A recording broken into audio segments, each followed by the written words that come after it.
Informasi ini dikutip dari Dr. Reisa Broto Asmoro. Bagaimana 14 hari mampu menghentikan laju penularan COVID-19? Yang perlu kita ketahui, anak-anak memang senang libur sekolah 14 hari. Namun sayangnya, banyak orang yang belum memahami. Mengapa 14 hari dan untuk apa? Maklum, himbauan itu tanpa disertai penjelasan yang memadai.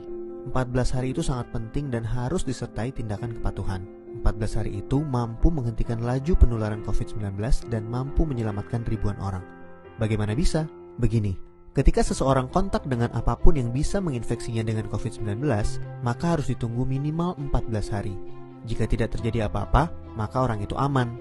Nah, libur 14 hari itu untuk memotong rantai penularan, dan ini baru akan berhasil jika semua orang tetap tinggal di rumah masing-masing selama 14 hari itu.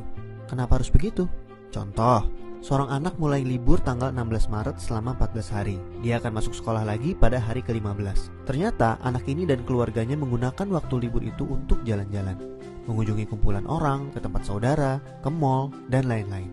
Seandainya dia jalan-jalan di hari ke-10 dan tertular COVID-19 di tempat yang ia kunjungi, mungkin pada hari ke-14 atau 15 belum ada tanda-tanda dia sakit, tetapi dia sudah membawa COVID-19 di tubuhnya dan berpotensi menularkan. Andai dia masuk sekolah pada hari ke-15 dan seterusnya, maka 14 hari libur sekolahnya itu tidak ada gunanya. Penularan terjadi juga di sekolah, efek domino akan berlangsung dan rantai penularan tidak terputus. Untuk itu semua orang harus bekerja sama. Semua warga Indonesia harus membantu dan warga harus kompak, yaitu patuh untuk tidak kemana-mana dalam 14 hari itu kecuali untuk hal yang sangat perlu.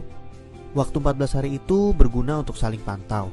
Jika ada orang yang menunjukkan gejala-gejala menderita serangan COVID-19, bisa segera ditangani dan hopefully penularannya hanya stop di dia, karena dia tidak kontak dengan orang lain dalam 14 hari itu.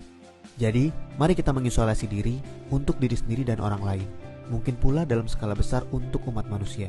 Mohon bantuannya untuk share dan jelaskan hal ini kepada orang lain, supaya semua patuh dan pemerintah terbantu untuk stop penularan COVID-19. Jika tidak, maka 14 hari libur itu percuma. 14 tahun pun tak bisa stop penularan. Semoga kondisi dunia segera pulih. Dr. Reisa Broto Asmoro.